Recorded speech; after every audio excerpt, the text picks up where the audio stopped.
What's up, guys? It's been 6 months since the purchase of this radio, so I figured go ahead and give it all an update on how it's working. Get the truck fired up and radio on.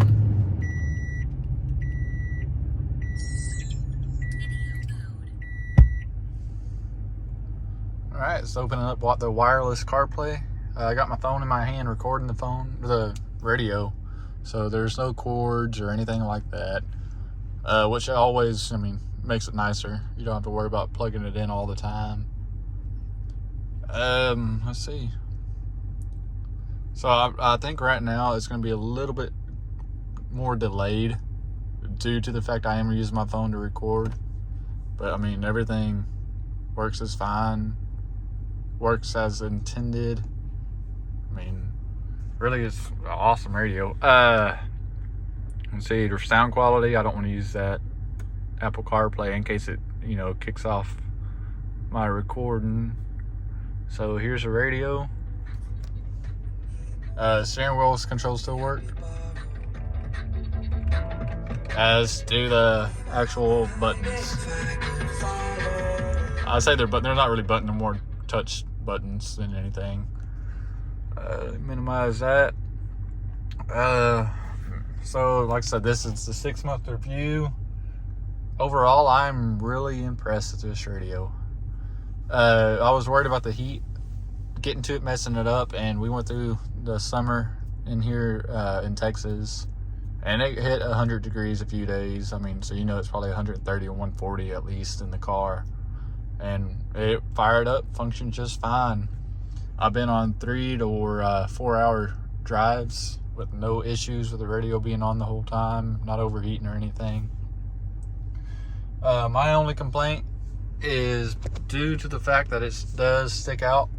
I have not tried to mitigate this yet, but it does rattle. I don't know if I can make it rattle without hitting a bump, but every time you hit a bump, it does rattle. I turn the radio up so I can't hear it as much, but it does rattle. So if you don't like your dash panels rattling, then this is probably not the radio for you. But if you can, not think about it and just have it, it works great. I did crack the screen on the install. That was user error. That was on me. Radio was messing up, I thought. Turned out to be the bad battery connection, but I hit that little reset button like I did all the time on the Tesla unit that I had, and it cracked the screen. So I'm not too happy about that, but it is what it is. There's a lot of different settings and different things you can do on this radio. I don't utilize it to the full potential.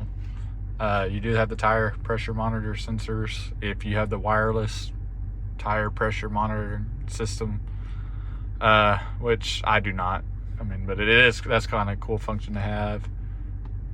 You got a front camera if you had it, which I don't. Again, like I said, I'm not utilizing this to the full potential, but man, I really just wanted that wireless CarPlay, and I got it. It's right there. One thing though, somehow managed to turn back my locking feedback, with the key fob. The little beep that you hear when the doors lock or unlock. I somehow turned mine off, and I do not know how to turn it back on. So if you figure this out or know how to tell me how to do it, that would be much appreciated. I really like having that feedback sound. I think I paid a little bit less than $500 for this unit. It was, like I said, it's a 10-inch screen. They do have a 13-inch, but I didn't want to block any of the air vents. This was that $500 price was the radio, the bezel, as well as the wiring harness. It was all plug and play. No modifications needed. So I have nothing but good things to say about this radio. If you're on the fence of getting it, and you can deal with a little bit of rattle on the bumps, and this will be the radio for you. I appreciate y'all watching, and hopefully y'all enjoyed the update, and I'll see y'all around. Y'all take care.